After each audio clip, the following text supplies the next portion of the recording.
All right, hey, this is Mike, and I am here with Jared Tendler. He is the author of this mobile app. No, I'm joking. This book, uh, Mental Game of Poker. Actually, there's part one and part two. We're gonna be focused today on part one and on well, really Liz's interaction. And Jared's somebody who is enormously influential on Liz's poker career, and it's I marked up a bunch of notes today. I kind of reread the book and marked up a bunch of notes in it. And it's cool because this is something that's sort of meta, kind of meta strategies. Those are strategies that sort of underlie, kind of all strategy. And the book kind of begins by talking about Jared's own golf career, his own pro golf career, and his career as a golf psychologist. That a lot of pro golfers use sports psychologists to be able to become more successful. And then one of his friends contracted him as a poker psychologist, and Jared wound up then learning some of the ins and outs, some of the important ins and outs of poker, so he could be, as he calls it, like sort of a sort of like a car mechanic, but the mechanic side of things, where the poker player is sort of the car racer, and the guy racing the car, driving the car, and Jared's the guy helping them tune the car and tweak the car so the car really is a fine performing automobile. But this also is, I think, going to have a lot of bearing on making smart business decisions. And I think that this is, as I discuss things with Liz, she really feels like this is something that's carried over and helped her very much not make impulsive decisions that really would have harmed her in business. And I'll tell you, it really, I do see a lot of people who do start having success, really have ups and downs because they start making mistakes that could have been avoided. They start going on mental tilt, and if you don't know what that is, we'll explain a little bit more about this. So I think this is going to be a cool event. Jared, I really want to thank you for jumping on with us. And Liz, I'd love to have you kind of introduce Jared in your own way. Right, so I started working with Jared because I had like a ton of tilt problems. He'll tell you that I was just absolute, I think we'd call it absolute monkey tilt that I would go on. And so I was winning like thousands of dollars a day, but then I would tilt it all off. And then, I talked to other poker people and they were like, that's perfectly normal, you're fine or whatever. So I really believed that it was just fine to tilt up until I read a post somebody put in a message board somewhere talking about a little bit about Jared's services. And after I used Jared, I think I went from just making maybe like a couple thousand a day to even the biggest day was like $100,000, $100,000 plus. And it was just because I wasn't tilting. So the one thing that I did want to hit on is the fact that after I worked with Jared, not only did it make a huge impact on just like my poker game, but also like in my life.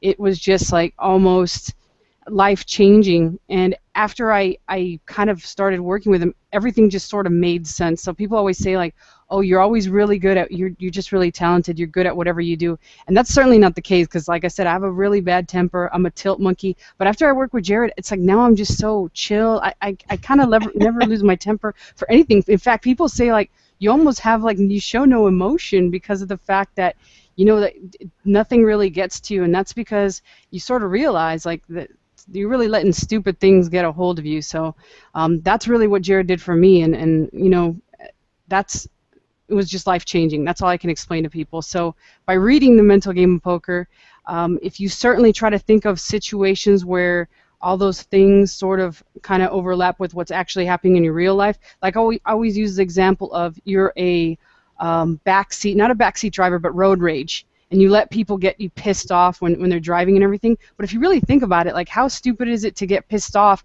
and then potentially start something where people get killed over that. So that's just sort of like a form of tilt, but in like real life. So you got to sort of think of things that kind of like overlap, and then you'll be able to get a huge benefit from it. But that's about where what Jared did for me.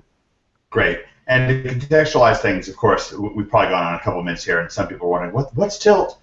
So Jared defines in the book, I believe, tilt as being essentially playing angry, or essentially having some sort of mental bias where you're a little bit seeing red or seeing pink, or anyways, some sort of a bias or filter that's going to distort and literally, in many, if not most cases, cause you to make bad decisions. And Liz, to draw things back to business, one of the things I think you really are, of course, you become famous at this point for your success with e-commerce and with Amazon. And there's a lot of frosty decision making that you have to do. Your first two products that you launched didn't do very well, and you've been able to come out with hit after hit after hit after hit. And I believe a lot of that has to do with taking kind of an ice cold point of view to things. Ice cold in the sense of really going for products that you know are going to be successful, that are going to be logically a hit, and not again, not like tilting, not like kind of betting emotionally with your money. And also, when things do dip a little bit with a product, or you have some problems here or there, you're really able to work through them. And that's something that's really been a source of strength for you. Does that, I don't want to put you on the spot, but does that somewhat encapsulate your experience? Yeah, and it's just really sticking to my system with products, because like you can sort of see like products that are, like super sexy, like things that Dr. Oz recommends and things like that, and you're like, wow, that's like so sexy. I want to get into it because pretty sure I could sell several hundred units, but long term, the things that Dr. Oz are recommending now, they might not necessarily sell in say a couple months. You just never really know if it's going to take off. So I sort of like make it, it's almost challenging to actually stick to the system, and it sort of does remind me of Tilt in a way, because I truly want to, the way I look at Tilt is it's anything except for your best game. And so when I see products like that, I'm like, oh wow, that looks like so sexy, I want to sell it. But I know it's not the most logical decision, and I should stick to things that other people might think, oh, you're selling that, and that's pretty much how I sort of look at it. So yeah, it's definitely, Jared's stuff has helped me picking products. So like I said, it helps me in almost every business decision I make. I think of, I used to joke with Jared and say that we had this joke of, I wouldn't know what to do in poker, but I would say to myself, what would Jared do? So we would always joke around about that, because that would keep me making the absolute best decisions when I would say to myself, what would Jared do? What would he tell me in this situation? And I found myself just playing like my best game, in this case, making the best business decisions possible. Great. Well, Jared, I'm sure that's one of the better introductions that you've ever got. Now you're going to want to haul me around, me and Liz, around all the dinner parties that you go to or whatever, and have us set you up. Welcome. Do you have any reaction or any thoughts as we get started here today? Yeah, absolutely. I mean, I will be renting you guys out for all of my dinner parties coming up here, and all my my agent pimping needs these days. But first of all, thanks for having me. It's fun to be around people who respect my work so highly, and are willing to give me a platform like this to kind of share what I know. And the one thing I'll say about Liz, because I think it might be easy for those who are listening to think that I'm some kind of magician. I'm not Merlin by any means, and what I do provide is a lot of kind of quality advice surrounded by a lot of theory and perspective. And that's, I think, an important thing to have. So you have an understanding of it, in essence, like how to solve your own problems once you understand the system. And the one thing that Liz did, which she kind of yada-yada'd over a little bit here, is she worked her ass off with me for several years. And it wasn't like a single session, single 1 hour conversation was enough for her to essentially trying to transform herself. It was a byproduct of a lot of work. And now, she's been able to continue that progress on her own. I can tell you that she's not mastered the mental game, because no one really can. There's a continual evolution. You're constantly learning. I think there's this sort of myth out there that you can kind of adopt this like ice cold mindset, or even adopt any kind of mindset with the winner's attitude, so to speak, and you can kind of have that instantly. And it's not that way at all. You may be able to do that, but it's really nothing more than a placebo. And when it falls apart, you're going to be left kind of shaken mentally, having had that temporary kind of uptick in your mood. What we're really after is establishing habits that create, in essence, lifelong learning. Whether we're talking about mental game, whether we're talking about selling, whether we're talking about poker, the process is the same. And once you have an understanding of what that is, everything gets a lot easier, and that's in essence what Liz has gotten really, really good at over the years. Yeah, I really appreciate the idea of a disciplined approach. Me and Liz have a partner, Greg Morrison, on OMG Machines, and he's really a savant at search engine optimization, which is basically telling Google what to do successfully. Yeah. And the thing is, Google changes all the time. And Greg has an attitude. He will get angry from time to time, but that anger really just gets effectively channeled into just going back and doing more testing, more Right. research, and so forth. And again, we're going to see these attitudes again and again amongst winners. And I think that this is going to be really effective for people. So I want to start by talking about, first of all, we talked about tilt from our perspective. Um, what is tilt and how does it affect people in their everyday life? Yeah, so the way that Liz described tilt as being kind of anything less than being your best, I have a slightly different definition.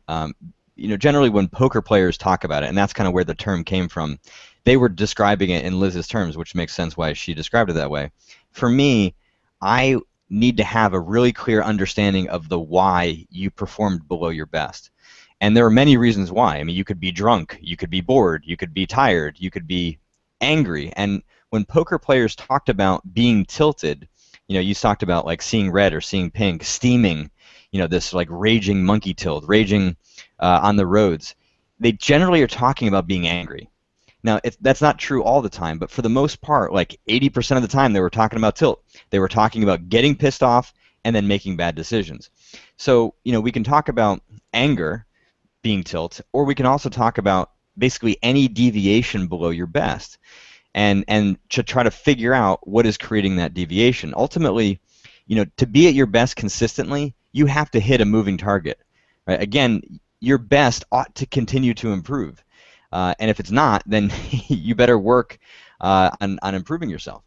But so when we're trying to analyze the deviation, analyze why you're performing poorly in certain situations, you want to figure out what the cause is. And generally, there's going to be some kind of emotion involved. It could be anger, it could be fear, anxiety, worry or doubt, things like that. It could be some motivational issues where you get a little bit bored, a little bit distracted. Sometimes you might even be too inspired.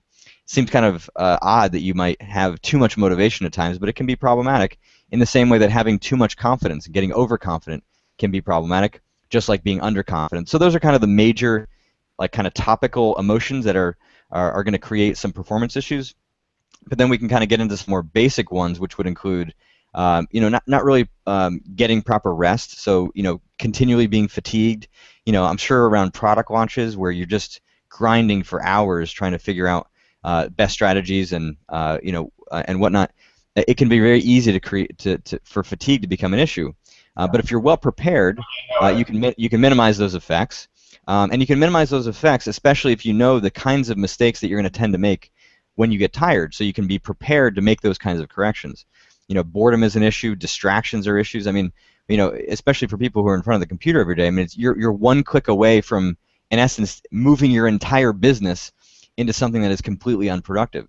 So, being responsible for your focus, goal setting can be issues as well, self-discipline. So those are kind of more the lower level kind of topical issues. Those emotional ones seem to be the primary ones where most people are going to get derailed. Let me tease things apart here for Yeah. us a little. It was funny. It did touch a chord for me when you talked about sleep and product launch. There was it was funny back in 2004. Me and John Reese did something called it was like the first $1 million day. It was a launch of Traffic Secrets, and it was crazy because a hurricane came through Orlando, which never happens. It hadn't happened in 60 years, and it wiped everything out. It was basically what was supposed to be a day or two before the launch, and we wound up staying all night hoping that we weren't going to die from the hurricane, sitting around playing cards by candlelight, and then in the morning all the power was gone, and so we had to go to John's place in Ocala, John's parents' place in Ocala, which is about 100 miles away, and we didn't sleep for at least 48 hours, downing Red Bulls, and really we just started making, I mean, literally crazy decisions. It's funny because for a while that really became, and maybe it still is amongst other people, kind of almost like a culture amongst people doing launches where they became kind of used to that adrenaline of doing this sort of thing. as if it's a badge of honor, but the reality, and this is something I really appreciated. For example, when I was talking to Liz, Liz, you really do take that sleep very seriously. When you were playing poker, you said, and I don't know if this is part of Jared's advice or not, but that you were ruthless about making sure that you weren't playing on anything less than 8 hours of sleep. Yeah, absolutely. And actually, Jared and I talked just the other day ago. We talked about sleep. Actually, that was like the major thing that I realized when I didn't get 8 hours of sleep, I was going to play pretty poorly because of the fact that I just didn't feel 100%. So sleep to me is like the most important thing that there is. If I don't get that full night's sleep, I know I'm not going to have a very productive day. I can be like really grumpy and make bad decisions, or just kind of in general be just overall grumpy. And by putting that out there in your life, you sort of almost like welcome negative energy. And I most of my days, if they started off with lack of sleep and then maybe I got up and stubbed a toe, they turned out to be like $20,000 lost days. And after that happened, after I had a series of events happen like that, I just said, you know what, I'm not going to play. I'm going to just take the day off. As silly as it sounds, as superstitious as it was, like I just would totally avoid playing. And I felt that when I did that, I tilted even less. So there was times where I wouldn't even tilt for like a month straight. And this was a person tilting several times a day before that. So it was just absolutely amazing. Several times an hour, really. Yeah, Jared, thanks a lot. Pointing out, one of the things that you pointed out to me, Liz, is that you actually used to tilt more than the average player before you start working, because you obviously have some strengths. And I think Jared pointed this out, and it's again, like we don't want to kind of pretend this idea that Liz was like this slobbering drunk before she met Jared. You clean her up off the street with a spatula, and then right. dust her. The brilliant person she is. Obviously, Liz, you clearly had serious strengths, but one of those strengths was not tilting, and I'll tell you. You and I have a commonality, and this is something that I really took to this. Obviously, I've worked with David Mills for years and years and years, and I was talking to Jack Carvel the other day because he saw me on a video, kind of like there was like a noise behind me that kind of startled me, and he's like, "You were seeing red in that video, weren't you?" And I was like, "Yeah, I was. How'd you know?" Because he just kind of knew that like a little bit had that kind of tilting personality myself, so I can really particularly appreciate what a difference that can make. But with this sleep thing. If anybody who's watching right now and a little bit rolling their eyes are saying, well, but these guys don't understand, there is no way for me to get 8 hours of sleep. That may be true, but at least recognize that it is important. And if you are getting on the road and just driving drunk every day, it's literally reckless, of course. And that's what missing out on sleep is like. I mean, you really are just literally putting yourself in a lower mental state where you're much less likely to have success. But what I also wanted to do was in sort of teasing things out here. When it comes to you're talking about motivation, Jared, and there's something. Another psychologist, the name is escaping me now for a second, called the halo effect, where you meet somebody and you get so enamored with them and you feel like they can do no wrong, and you'll kind of make maybe partnership decisions, or it could be emotional relationship decisions. And again, that can kind of be under, not to chunk things down or chunk things up too much, conflate things, but that's a kind of mental filter. These are kind of mental filters that you're looking at that are just going to create inaccurate decision making.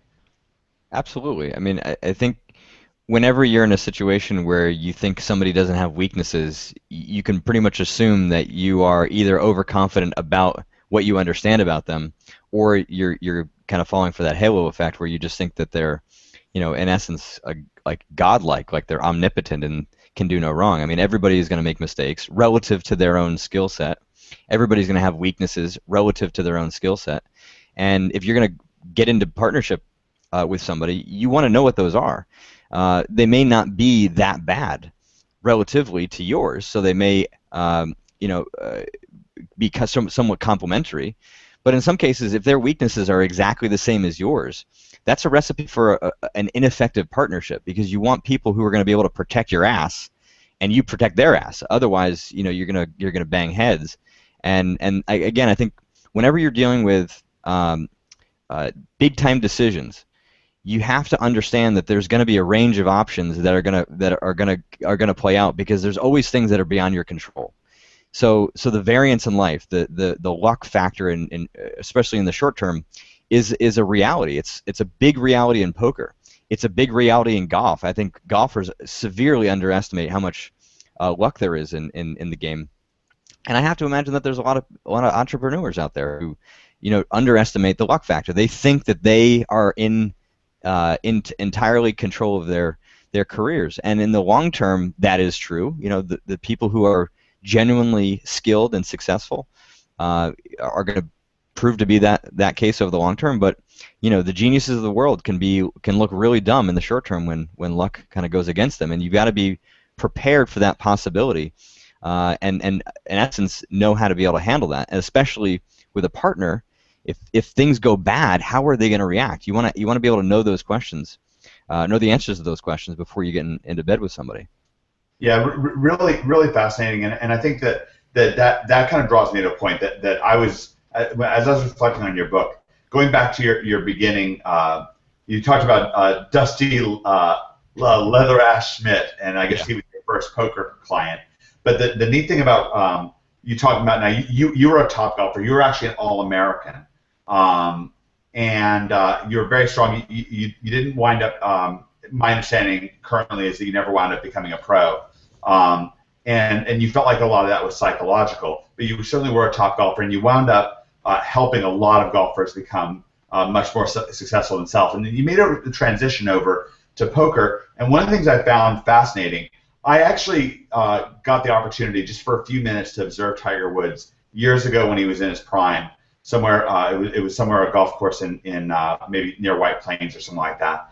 And it was, I didn't realize it before I saw him in person, but he was enormous. I mean, his shoulders, just for people that don't know this, and there's a reason I'm bringing this up, literally enormous. I mean, his shoulders are so broad, and he's so physically built, like so strong, like a boxer or something like that. I mean, really, really broad, strong shoulders, and very strong physical form. One of the things that you pointed out early on in the mental game of poker was that poker really, like Tiger Woods himself, literally forced a shift in golf where it went from like little skinny wussy guys, right? Guys or with beer bellies, they're drinking on the golf course. I mean, right? Yeah. Yeah. Even pros. Yeah. Yeah. To becoming like a physically athletic sport and a mentally athletic sport. And one of the things that David Mills talks about inside of Law of Implication, inside of OMG, David Mills, for your purposes, Jared is kind of the CEO of OMG. He's the inventor of it and so forth. David talks about the idea of a meta strategy, and a meta strategy is a strategy that underlies the other strategies. So, for example, in a contact sport, in a physical sport that involves hitting or punching or basketball is a contact sport and so forth, then a good strategy, for example, is to be bigger, faster, stronger than the next guy, because that's going to, first of all, it's going to transfer over and help you have advantages in other sports and many facets of things. So hitting the weights, getting stronger, getting more flexible, and that's what Tiger Woods did. He came in and became bigger, faster, stronger. Liz, one of the things that you're trying to do inside of OMG for people who are interested in Amazon and e-commerce is helping people kind of professionalize and not become these kind of, as Jared was kind of putting it, like kind of pot-bellied, drunks, like walking around the golf course, just like, taking swings at it. But you really want people to be ruthless and powerful at it, and intentional, though. I mean, really intentional about how they approach and pursue things. And I really appreciated your point in this. I think that in a lot of ways, David Mills and I forced that same thing on the Magic world, like people to be much more aggressive, much more ruthless, which probably came from my sports background and somewhat from David, and of course David as well.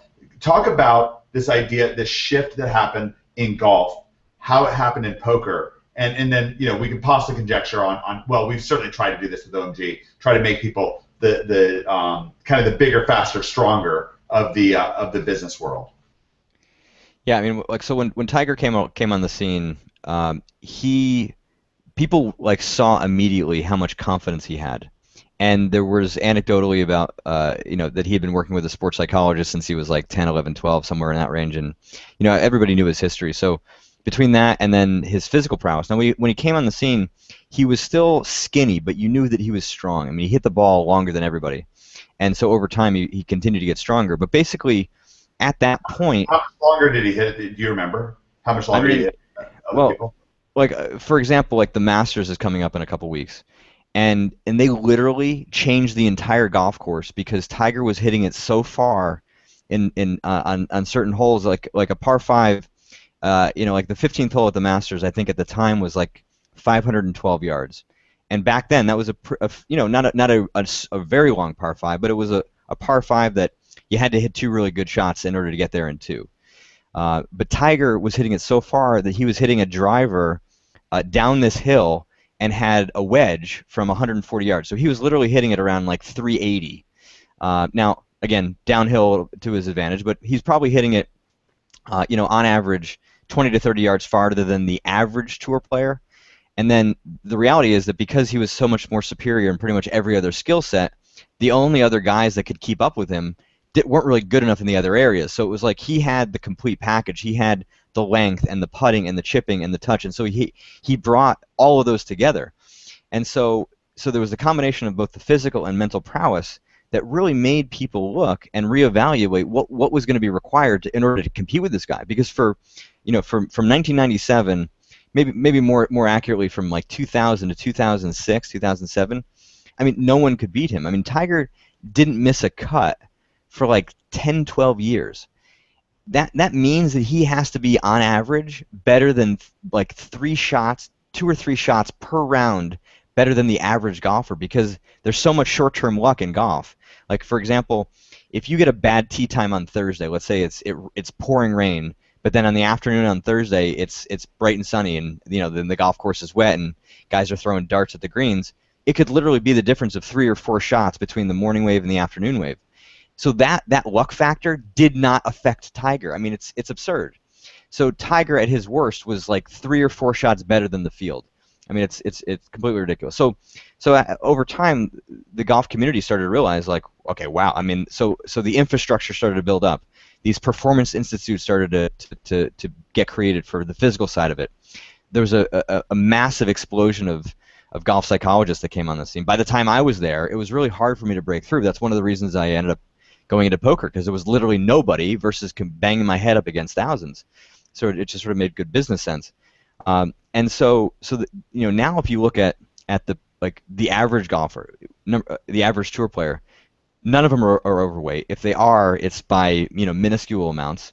And the number of like pure athletes, guys that probably would have played basketball or football even, are now playing golf because they know they can have a career for 30, 40 years and make a lot of money thanks to Tiger. And now the shift that's happened in poker is that, since I came on the scene 7, 8 years ago, where, they were just sort of run amok with what I call mental game fish. A fish in poker is the one that all the card sharks want to be playing against, as Liz knows quite well. All these mental game fish, all the, like the Liz's of the world from back in 2006 and 7. Now the game has evolved where, it has become standard to work on your mental game. And, along with other technologies, poker has become incredibly competitive now. You didn't have to be that good to make a lot of money in 2006. In 2015, to make a lot of money in poker, you have to be extraordinary. Yeah, that's a really great point, and I want to kind of tease this apart to give people an idea of some of the things that Liz accomplished and had to do. Let's talk about this idea of a fish.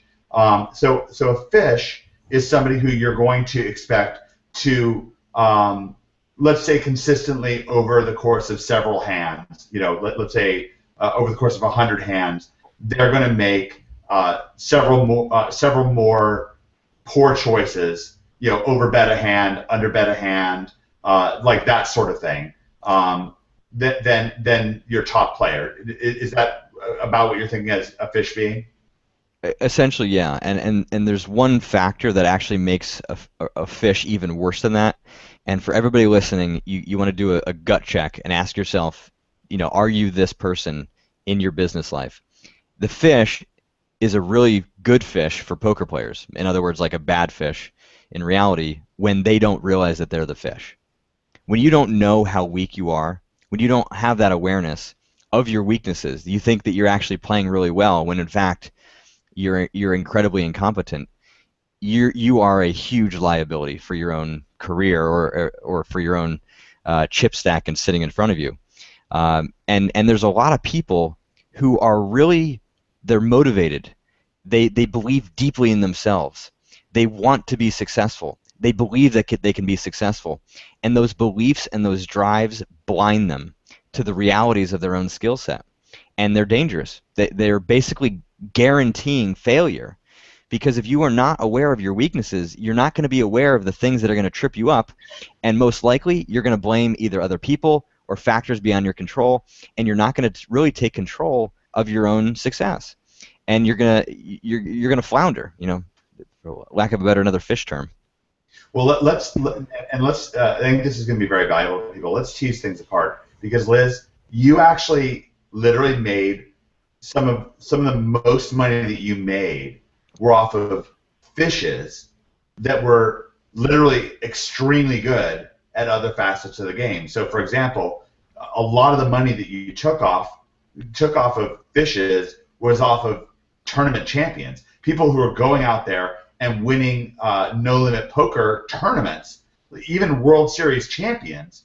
And then what they would do is they would go and play a different game, right? So if we imagine, for money-getting terms, let's imagine that somebody was very good at SEO client consulting, and then they decided to generalize that and say, oh, I'm good at business, right? So now I can just jump into Amazon and any damn thing I do is going to be good because I'm good at business, right?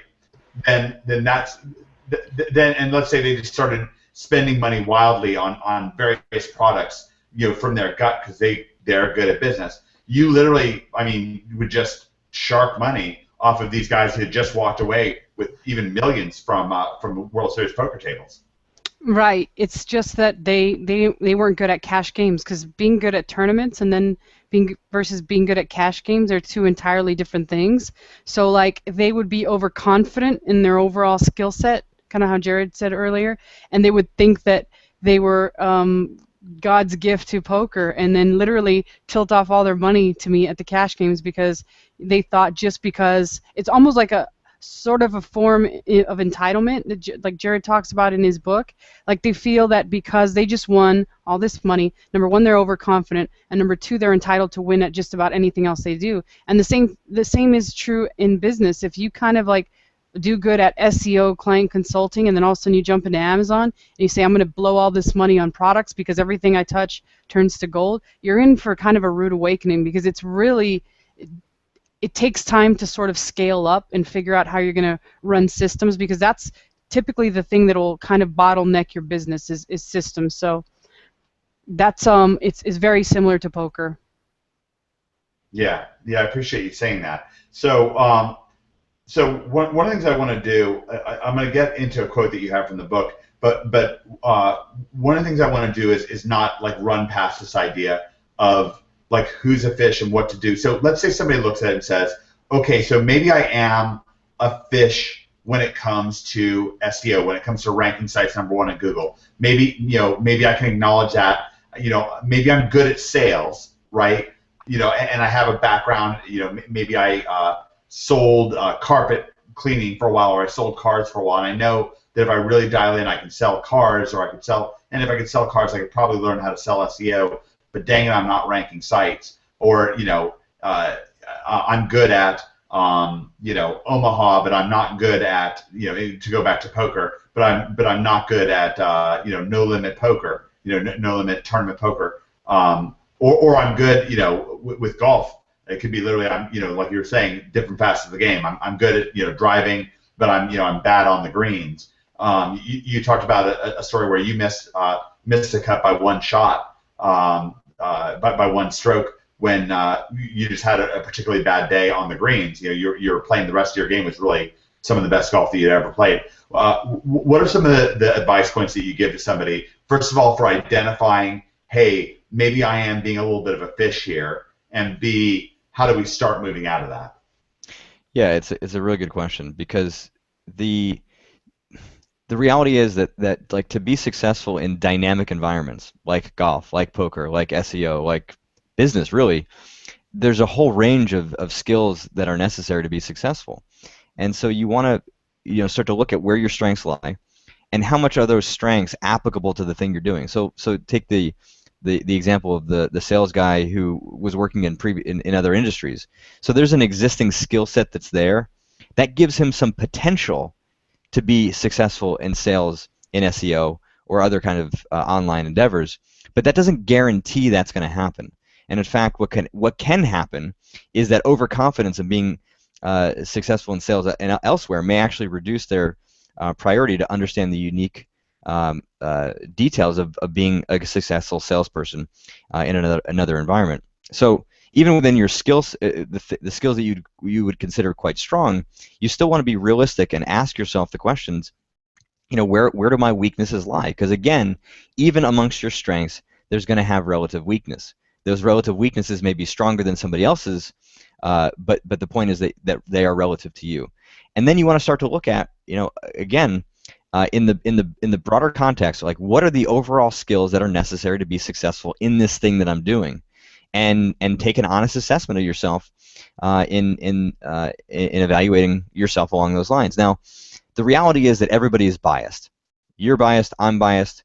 Our biases can help to make our self-assessment a little bit unreal. There's been a number of studies that have shown that if you ask people whether they are of average, below, or above average intelligence, that 75% of people will say that they're above average, which is obviously an impossibility. So it means that there's a lot of people who are self-evaluating themselves in a way that's stronger than reality. So you want to seek out multiple forms of feedback, and that may come from reality testing, like actually going out and trying to be successful.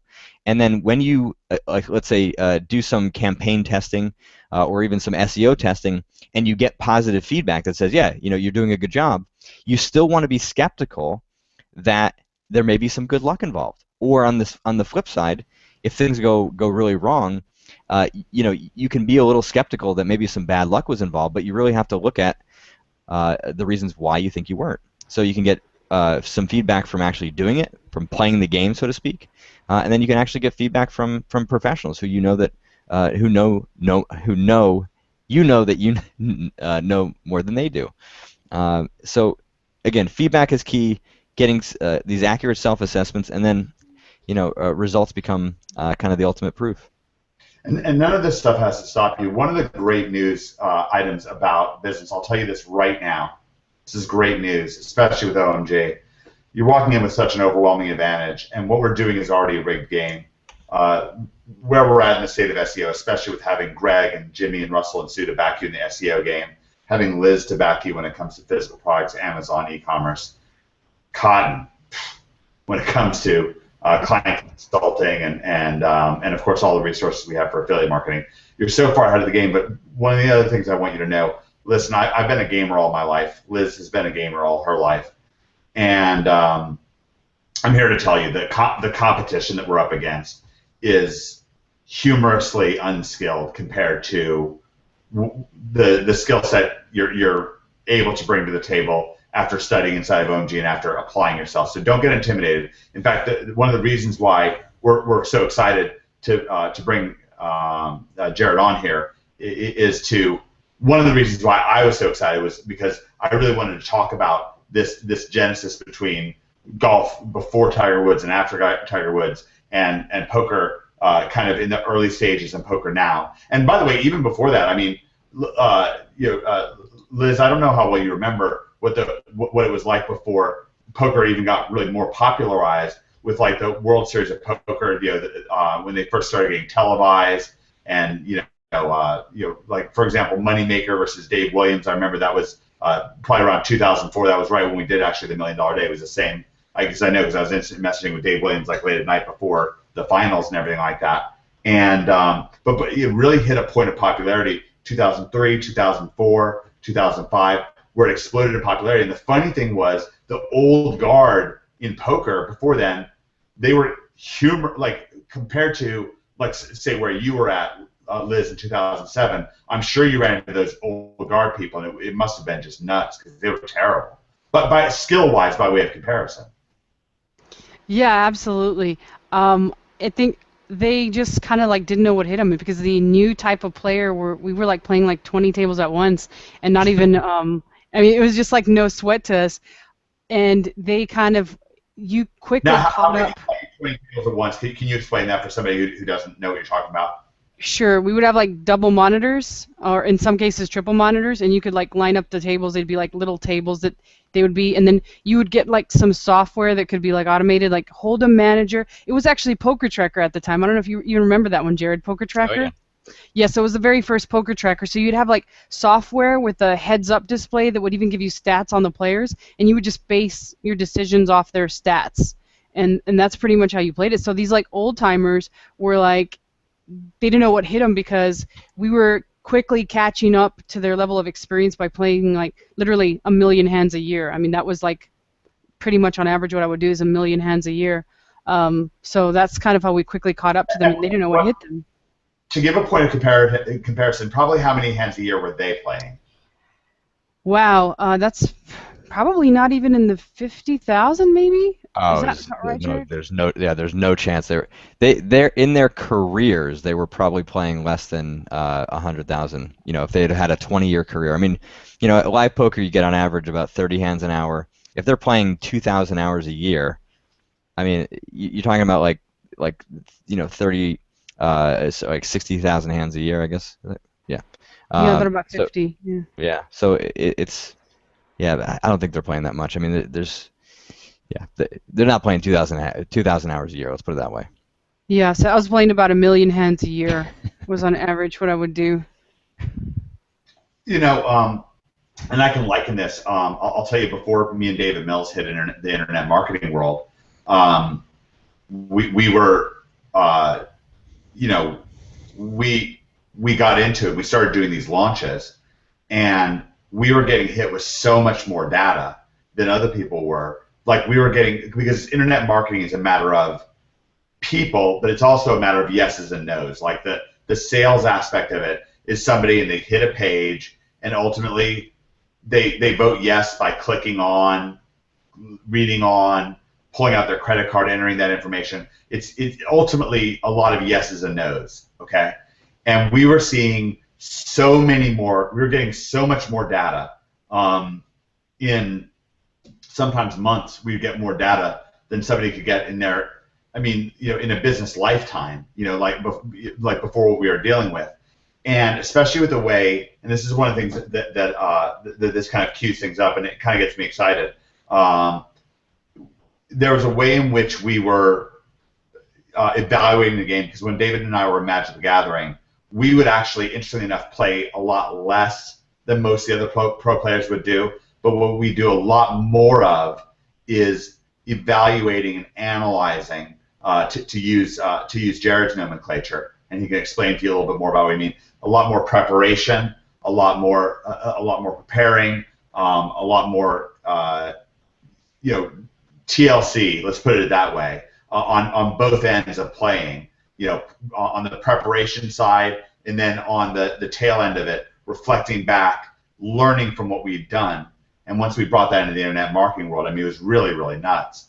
And Liz, just to give people a preview of where we're going with things, when you're looking at, let's say, let me put people into two categories.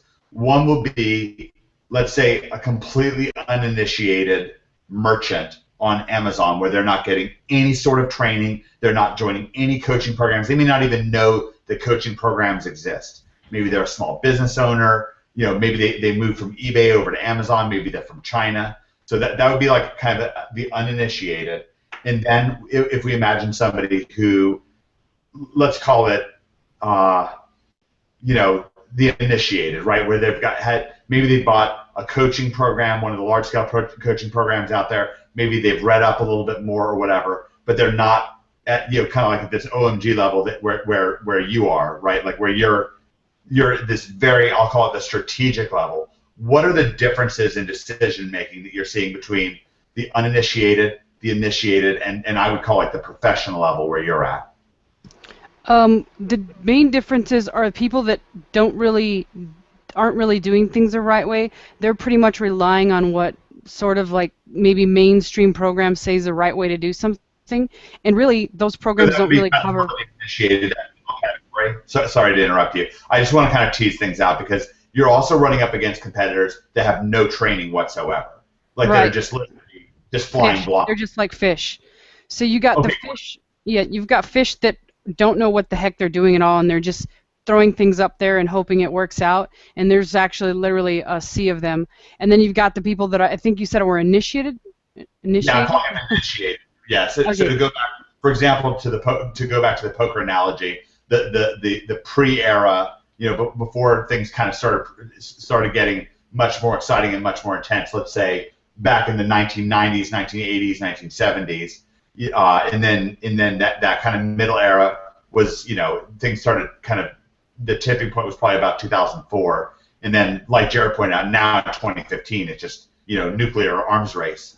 Right. So like in the middle, like where it's just barely booming, you got a lot of people on Amazon that are buying courses that teach them how to do things a certain way, and then they don't technically think outside of the box. They just do them that way, and then they're complaining that things don't work out, and that's primarily because they just haven't learned the right way. So then you've got like the more supercharged people that are maybe doing that and then getting some additional coaching, and now at least these kind of people are able to like they'll check their stats and they'll do like the standard or the norm, like they'll do some giveaways and things like that, and they'll sell some units on Amazon, and there's plenty of those people. And then there's the people that are like the ultra professionals that nothing really scares them, and even when they see another ultra professional in the market, they'll still jump in that market because they know that they have the whole, if you want to call it an Amazon secret. They're not only tracking results, but they're also testing new things, and I think that's really the key, because most people aren't going to go about testing things because they don't actually realize that the most important thing about selling, or in this case selling on Amazon, is testing new results. And it's sort of similar to like in the poker world, where there was like this burst of poker technology where you almost had to sort of test these things out to see if they work or they could help your game out. And then furthermore, you had to sort of test different styles of play versus certain players. So that's really the differences between those four. Once you get to the ultra level, nothing else really scares you, not even another ultra professional in the actual same niche. Usually, that's usually a sign that it's a huge niche and you need to be in there. Hmm. Awesome. So I want to kind of tee up, and kind of what I'm doing is hopefully, not to put you on the spot, Jared, but kind of teeing you up for a little bit of a rant. I want to read a quote. This is on page 194 of Jared's book, and this is a quote from Liz. I was pretty much your average grinder before I talked with Jared back in 2008. I had a decent win rate of 3BB/100. What does that mean? Means whatever level of poker I was playing, I was winning three big bets per 100 hands. And what does that mean? So like, I can't even really remember poker stuff now, to be quite honest with you. But let me think of an example. So let's say I was playing like 1-2, or even 50 cent a dollar would probably be the easiest example. So for every 100 hands, I would win $3. You're Got it. correct. Your memory is still sound, Liz. So for every for every 100 hands, I would win $3 because the big bet was a dollar. So like when you get into really big stakes, like let's say 50, 100, that means you win $300 for every 100 hands. Got it. All right, great. So what you said is I had a decent win rate of 3BB/100. So that's decent. You're obviously positive at that point. Playing 6 max NL multi-tables and was winning 5BB/100 playing heads up. So obviously a little bit better there. When I played online, I kept my gender secret because I wasn't interested in fame. I just wanted to be respected. That's where my poker name came from. It was such a macho name that nobody would ever think I was a female. It's funny because I hear Phil Gafford choose OMG Clay Aiken, so players would think he was a woman.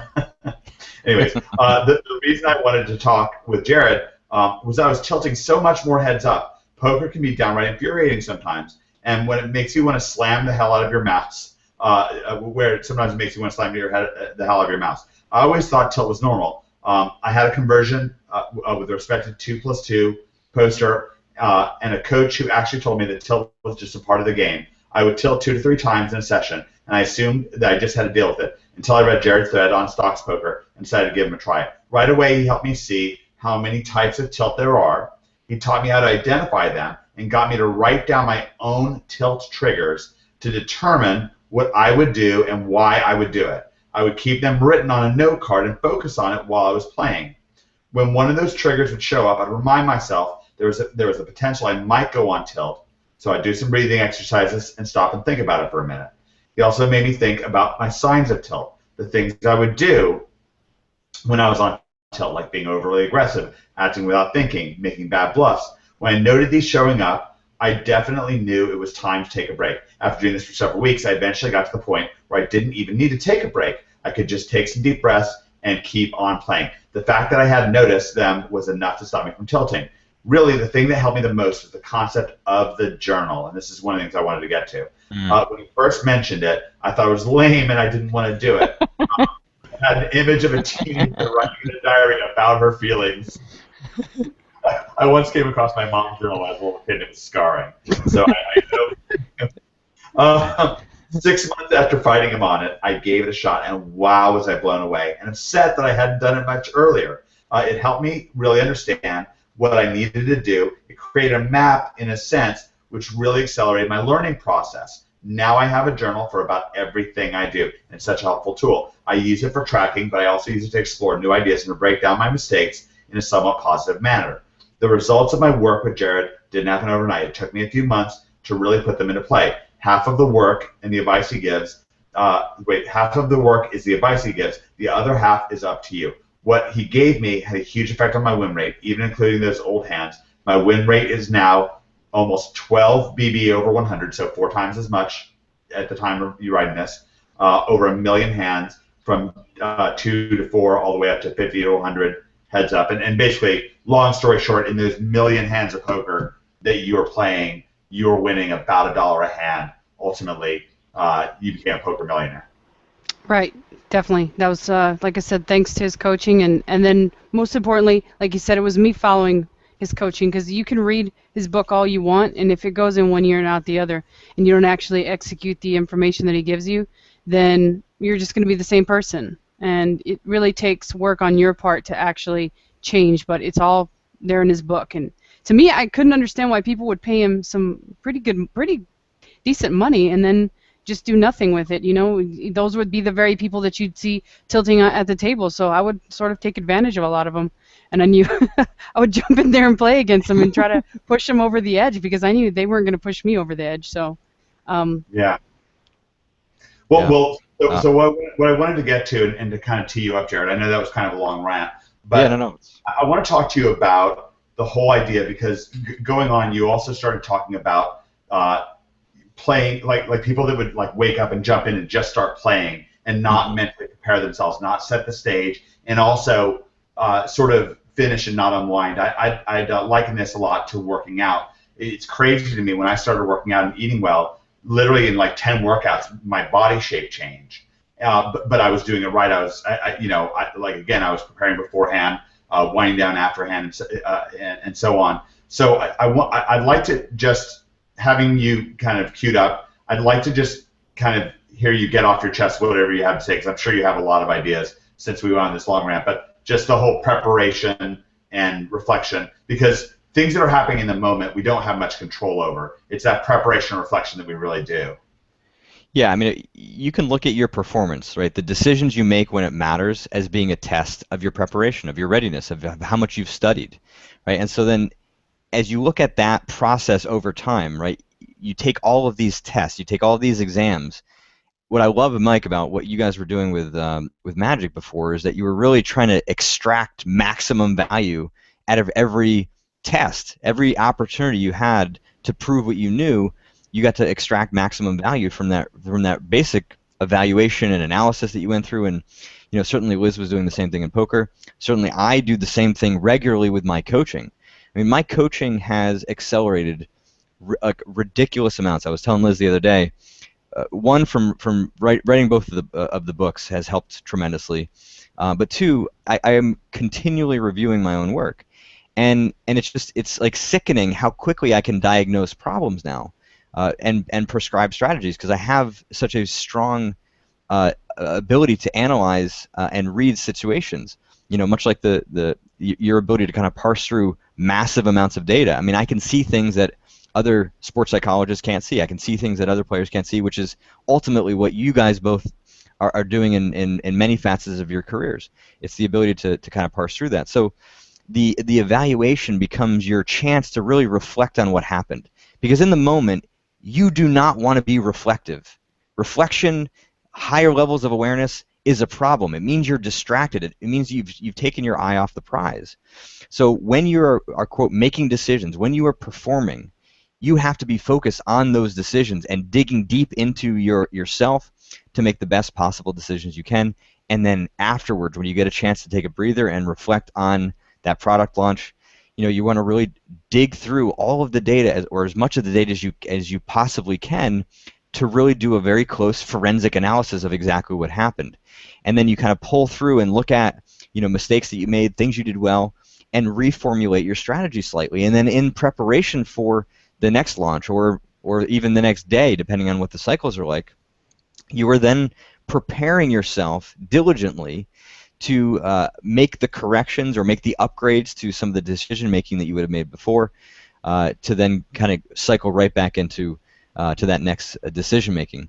I mean, there's not a single professional golfer on the planet who would show up for a tournament unprepared, who would just walk out of their car and go play the first round.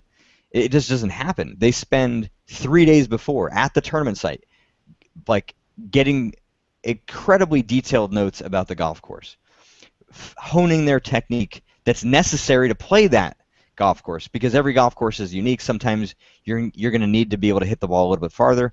Sometimes you're going to need to be more that tactician who's more precise and not just kind of try to bomb it everywhere.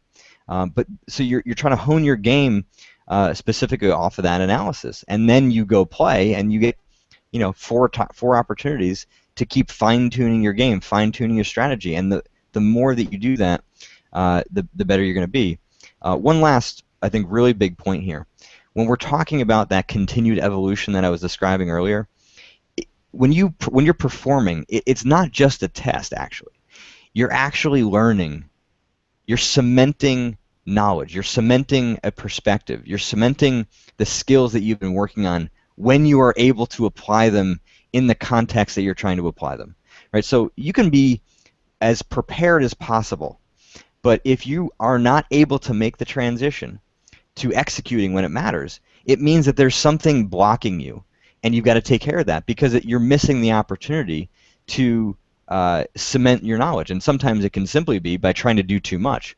You know, you can be, I don't want to say over prepared because it's like more about ineffective preparation. Sometimes people try to cram their heads with so much information that they're unable to utilize that information when it matters most, and so you kind of become like a victim of information overload. You know, so you can have too much data and kind of have some problems there. But the big thing is that when you're performing, you're learning, you're cementing knowledge, and that knowledge then becomes the basis for future knowledge. So one big way that you can prevent from that informational overload is to just have a clear idea of what your weaknesses are, and make sure that you're continually upgrading those as you kind of cycle through each product launch. Maybe there's like 10 things that you want to do, you know, in the next one or in the next cycle, but you want to make sure that you are taking care of, let's say, the 2 or 3 big mistakes or the big things that you want to make sure that you get in. And if those come easily, then you start adding more. You start increasing your perspective to take on the other stuff. You don't want to kind of walk in my opinion, a little bit overconfident that you're going to be able to do everything easily. You know, it's very easy to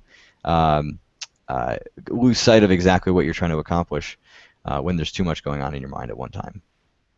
Sure, and I really appreciate what you said earlier. Again, to kind of tease out a point that I really liked. You talked about how sometimes people can almost suffer from information overload. And we see a lot of that. It's really one of the things that we've done inside of OMG to really insulate people is by helping you focus in on the heart of the matter. I'll give you a couple of examples. One example from gaming, one example from my own money getting, and then I could probably draw out an example from Liz. I remember one time at a world championship, I was playing against this guy, Thomas Gavin, and he was extraordinary. Such a good player. He was incredible. And we were playing in this format where we build decks kind of secretly next to each other. It's called a draft format.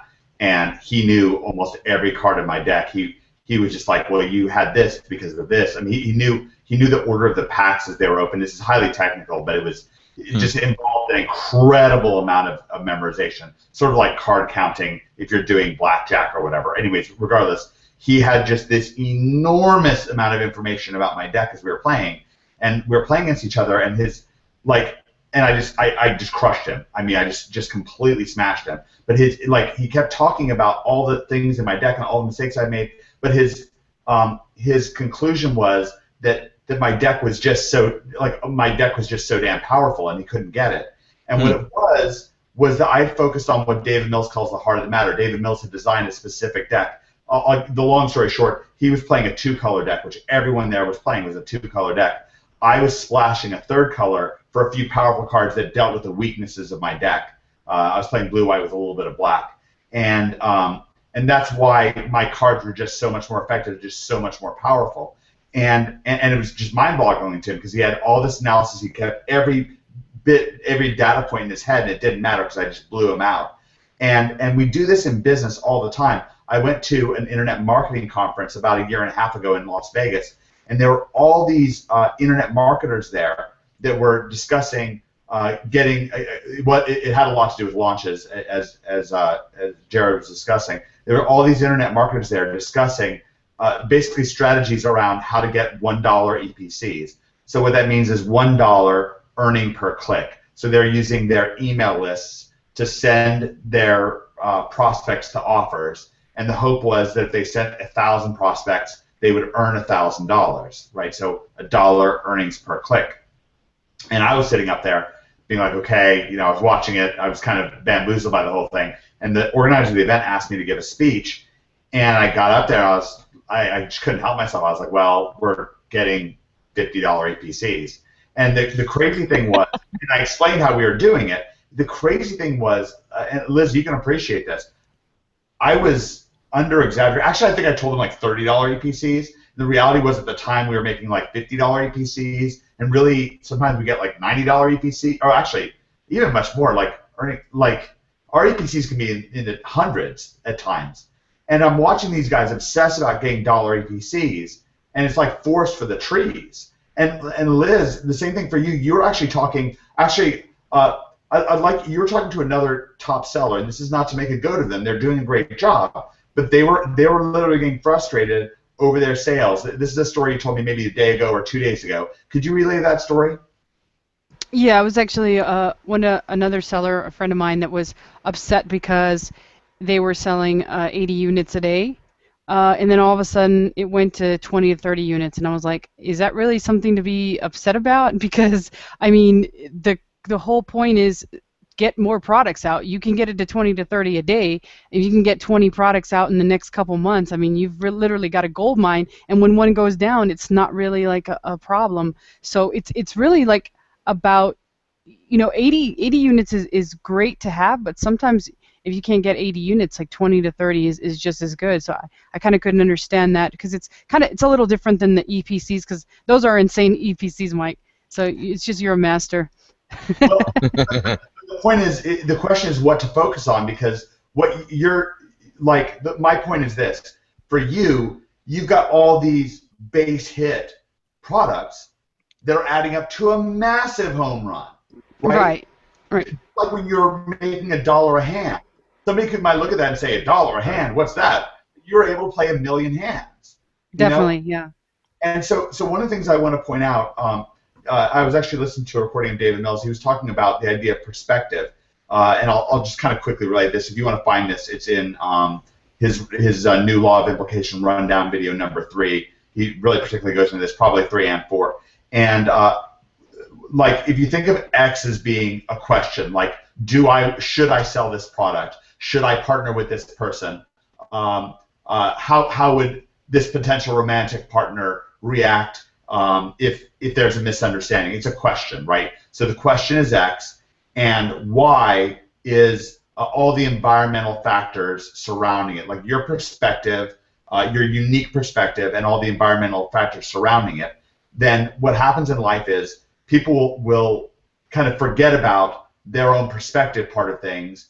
They'll kind of wash out their own perspective, and they'll forget about all the environmental factors, and they'll just focus in on the question as if there's no bias surrounding it. So to bring this back to something that Liz talks about, Liz, when you're looking at and you're evaluating it, do I do this product or not, then you're not thinking about whether Liz wants this product at all.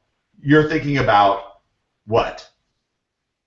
Well, I think about a couple things. I think about, does it look like this product could sell a certain amount of units, but more importantly, does it look like this is something that my particular demographic would want?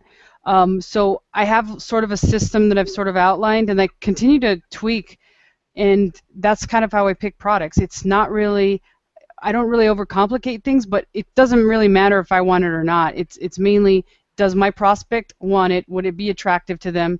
Would they buy it? And then do the statistics show that it should sell fairly well? That's all I really care about. Other than that, I mean, it could be something that I don't even use or I don't even know what it is, but by preparing for that market, it give me a better perspective of what else my prospect might actually, or my demo might actually want with that product, or what additional like freebies will make it stand out from the rest of the products that are on the market. Great. And again, to cue Jared up one final time, this thing I'm talking about, people's, when they're evaluating a question, should I bet this hand? Should I bet hard? Should I raise? Should I check? Should I fold? What club should I select? How should I play this? What's the win condition? Whatever. There are these environmental factors going on, and there's their own perspective. And one of the things that I see you doing again and again and again in The Mental Game of Poker, which is a book that I highly recommend, it's a book that Liz highly recommends, and we're going to get to how we think you should download it on Audible, then a lot of what you're trying to do is help people see, yeah, you do have a perspective. Yeah, you do have a filter going on. There are environmental factors going on. There is luck going on. And so kind of in summation, I kind of want to give you the last word before we talk about how to download your book and so forth and close things out here. What's your final word on all this stuff? Yeah, you're bringing up great points. So there are lots of issues that exist in the background that create people's perceptions or their biases that ultimately we're trying to clean up, because a lot of them create problems. So, for example, high expectations can be incredibly problematic. If you're expecting something, you're in essence thinking that it's a guarantee. And so if things don't go exactly as you anticipate, then your reaction to it is going to be to perhaps overreact and not be quite as systematic as Liz is describing. So, that's one example of many. And, and throughout the book, I give many examples of those types of underlying issues: the illusion of control, the illusion of learning, the illusion of permanence, almost the hatred of mistakes. These are all examples of these kind of underlying issues that create these biases that kind of block our ability to make good decisions. And to kind of wrap this all together, I want to build on something that we were discussing earlier about kind of this information overload. One of the things that experts do that I think is really undervalued, because people are not always thinking about it this way, an expert doesn't just get you to focus on what is most important. What they really do is get you to block out all of the things that are irrelevant, that you don't need to think about. And what that does is it makes the whole process more efficient. So what I've done really well in the book, and what I'm certain that the two of you do in your work, is to get you focused on the things that are most important to you. And the book is designed to be that sort of self-assessment. And I go into great detail about the different ways in which you can know that you might have entitlement tilt, that you might be overconfident, that you might hate mistakes, because there are reactions that people have that express the symptom that they're experiencing one of those underlying problems. So it becomes a little bit of a decision tree. It's like, you kind of read a description of, let's say, entitlement tilt, and you're like, well, that's not me. If it's not you, then you don't have to worry about that particular problem. You move on to the next one, and you kind of go through the book, in essence, kind of self-diagnosing yourself using a lot of the symptoms that I've provided in each of those problem areas. And then I go into great detail about a very clean strategy for how to actually solve this. The big problem about a lot of mental and emotional work that you might see from psychologists, sports psychologists, kind of all walks of that sort of psychological side of things, what they end up doing is they are ignoring the realities of how the brain is organized. And if you ignore those rules, then you're basically going to create strategies that are, in essence, doomed to fail. And I'm not professing to have come up with some like magical solution here. All I've done is actually taken several different theories that have not been put together and created a more elegant strategy that, as Liz has shown, as hundreds of my clients have shown in all walks of life from around the world. I've got clients in 40 countries. So this is a cross-cultural thing. This is a human thing. Once you understand the realities of how the brain operates, the strategy gets very easy because at the end of the day, we are a product of these patterns. And once you can study your own patterns and use the book to help you to do that, it becomes quite easy to solve the issues that are blocking you from performing at your best. Terrific. Well, I've downloaded the Mental Game of Poker on my using the iTunes library. It's also available in the Amazon marketplace, of course. And also, I know that many, if not most, people enjoy having an MP3 to be able to listen to. I actually just recently found out that you can download this in the Audible marketplace. Is that correct? It is, yeah. So if you go to Audible and you're not an Audible member, you can actually get the book for free by signing up to a free trial. So basically, Audible gives you the ability to download any book for free. Obviously select mine, and you've got a 30-day trial of Audible. If you decide that you don't want to become a member, you just cancel your subscription, and the book is still free for you. And if you decide that you like listening to books on audiobook, which ironically happened to me after I recorded my book. I started listening to more audiobooks, and you stay a member and you get discounted rates on it. So it's a pretty good deal. Great.